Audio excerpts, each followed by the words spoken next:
Hello guys, welcome back to my channel নুমাস kitchen. আজ তোমাদের সাথে শেয়ার করতে চলে এলাম আমি মরলা মাছ দিয়ে টমেটো দিয়ে টকের রেসিপি।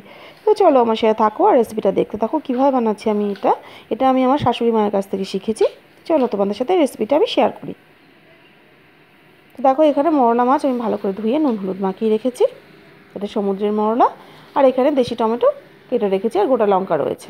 তো কড়াইতে সর্ষের তেল গরম বসিয়ে মাছগুলোকে আমি একে একে ভেজে নিচ্ছি। তো মাছগুলো উল্টে পাল্টে আমি ভেজে নিচ্ছি। এই টক যেমন মরলা মাছ দিয়ে করছি আমি, এটা কিন্তু বেলে মাছ বলো বা ছোটো ছোটো যে কোনো মাছ বলো, এটা দিয়ে করলে কিন্তু খুব ভালো লাগে খেতে। আমি তো প্রথমে খেতামই না, শ্বশুরবাড়িতে এসে এই রান্নাটা আমি শিখেছি আর খেয়েও দেখেছি, খুবই ভালো লাগে খেতে। তো এবার মাছগুলো ভাজা হয়ে গেছে, এবার ওই তেলের ওপর দিয়ে দিচ্ছি আমি গোটা সর্ষে। তারপরে অ্যাড করে দিচ্ছি আমি কেটে রাখা টমেটো কুচোগুলো, দিয়ে মোটামুটি এটাকে 2 মিনিট ভালো করে আমি কষিয়ে নিচ্ছি। টমেটো দিয়ে যেমন চাটনি ভালো লাগে, তেমনি কিন্তু এই মাছের টক করলেও কিন্তু খুব ভালো লাগে। এবার দিয়ে দিচ্ছি পরিমাণ মতো নুন হলুদ, দিয়ে ভালো করে এটাকে কষিয়ে নিচ্ছি।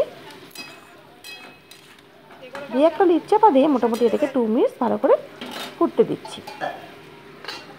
2 মিনিট পর ফিরে এলাম, দেখো টমেটোগুলো কিন্তু মজে গেছে। আর দেখো টমেটো থেকে জলও কিন্তু বেরিয়ে এসছে। জাস্ট খুন্তি দিয়ে একটু স্ম্যাশ করে দিচ্ছি এটাকে, আর অ্যাড করে দিচ্ছি পরিমাণ মতো জল। গরমের দুপুরে এরকম টক কিন্তু খুব ভালো লাগে খেতে ভাত দিয়ে।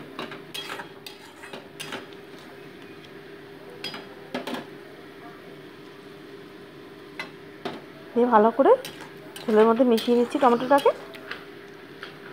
এবার একটু লিড চাপা দিয়ে 2 মিনিট ফুটিয়ে নিচ্ছি।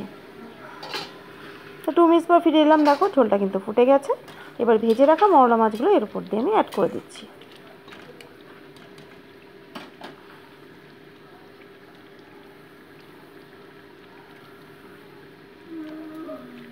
দিয়ে ভালো করে এবার লিড চাপা দিয়ে 2 মিনিট আরও ফুটিয়ে নিচ্ছি আমি এটাকে। তো 2 মিনিট পর ফিরে এলাম, দেখো রান্নাটা কিন্তু আমার হয়ে গেছে। এবার আমি গ্যাসটা অফ করে দেবো। ধোয়াওটা গরম ভাতে দারুণ লাগে খেতে এরকম টক।